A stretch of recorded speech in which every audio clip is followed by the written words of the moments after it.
누가복음 18장. 예수께서 그들에게 끈질기게 기도하고 절대 포기하지 말아야 할 것을 가르치려고 이야기를 들려주셨다. 예수께서 말씀하셨다. 어떤 도시에 하나님을 전혀 의식하지 않고 사람들도 안중에 없는 재판관이 있었다. 그 도시에 사는 한 과부가 계속해서 그를 찾아왔다. 내 권리가 침해받고 있으니 나를 보호해 주십시오. 재판관은 그 과부를 거들떠 보지도 않았다. 그러나 과부가 계속해서 찾아오자 재판관은 이렇게 혼잣말을 했다.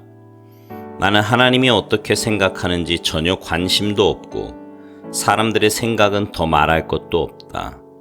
그런데 이 과부가 끝까지 나를 귀찮게 할 텐데 뭔가 조치를 취해서 이 여자가 정당한 대우를 받도록 해주는 편이 차라리 낫겠다. 그러지 않으면 이 여자의 집요한 펀치에 내가 시퍼렇게 멍이 들고 말겠다.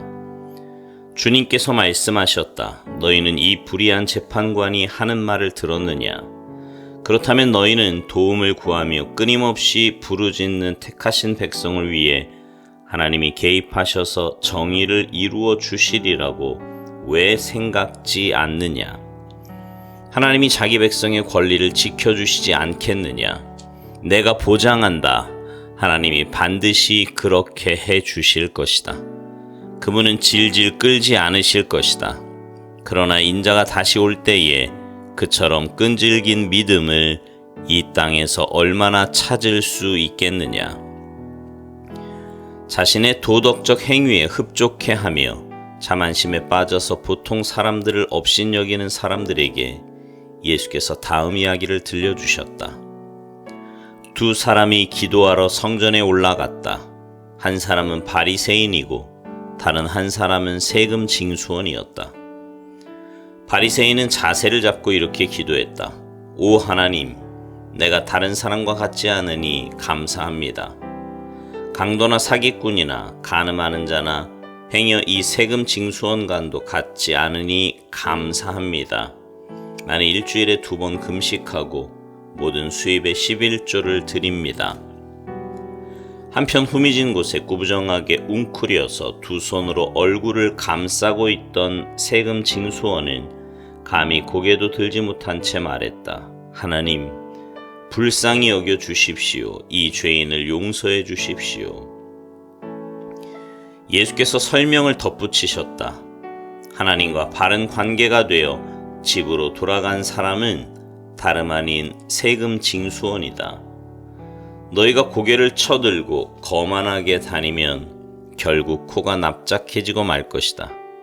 그러나 너희가 자신의 모습을 있는 그대로 인정하면 너희는 자기 자신보다 큰 존재가 될 것이다. 사람들이 예수께서 만져주시기를 바라며 그분께 아이들을 데려왔다. 제자들이 그것을 보고는 그들을 쫓아냈다.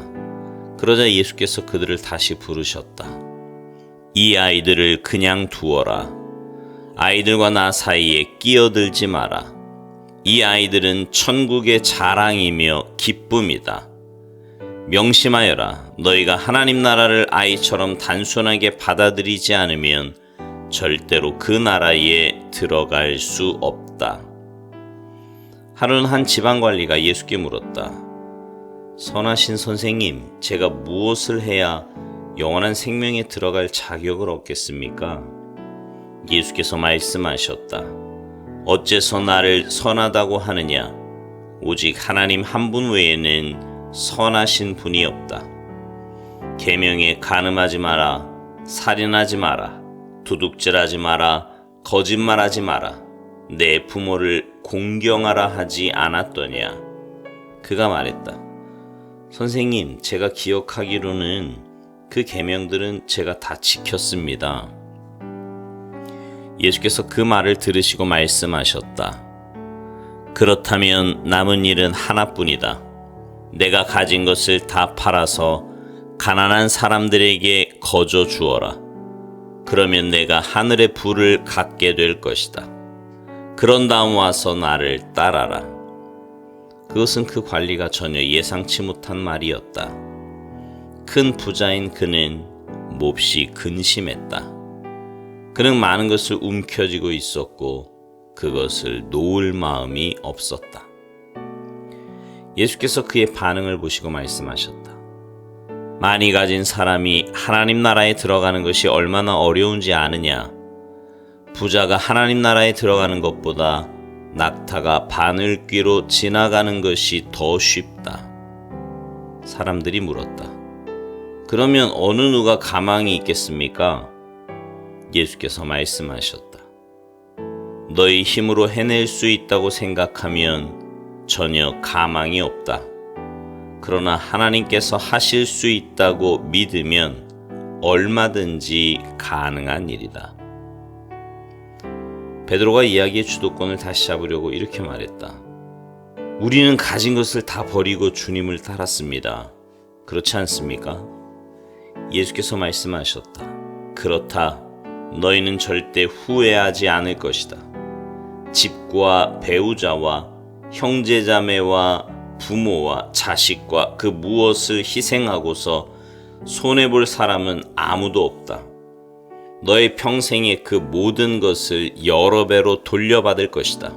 영원한 생명도 덤으로 받을 것이다.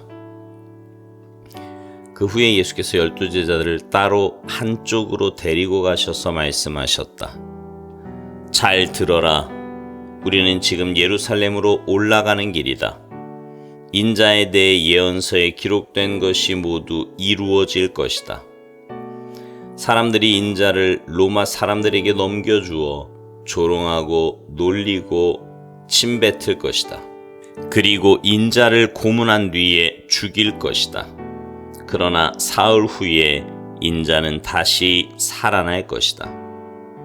하지만 제자들은 깨닫지 못했고 예수께서 무슨 말을 하시는지 전혀 감을 잡지 못했다. 예수께서 여리고 외곽에 이르셨다. 한 눈먼 사람이 길가에 앉아서 구걸하고 있었다. 그는 무리가 술렁이는 소리를 듣고 무슨 일인지 물었다. 사람들이 그에게 말했다. 나사렛 예수께서 지나가신다. 그러자 그가 갑자기 소리쳤다. 예수여, 다윗의 자손이여, 불쌍히 여겨주십시오. 저를 불쌍히 여겨주십시오. 앞서가던 사람들이 그에게 조용하라고 했으나 그는 오히려 더 크게 소리쳤다. 다윗의 자손이여, 불쌍히 여겨주십시오. 저를 불쌍히 여겨주십시오. 예수께서 걸음을 멈추시고 그를 데려오라고 말씀하셨다. 그가 가까이 오자 예수께서 물으셨다. 내게 무엇을 원하느냐? 그가 말했다. 주님, 다시 보기 원합니다. 예수께서 말씀하셨다. 다시 보아라. 내 믿음이 너를 구원했고 낫게 했다. 그는 즉시 고침을 받았다. 그가 고개를 들어서 보니 앞이 보였다. 그는 하나님께 영광을 돌리며 예수를 따라갔다. 길가에 앉는 사람들도 모두 합류하여 큰 소리로 하나님을 찬양했다. 아멘.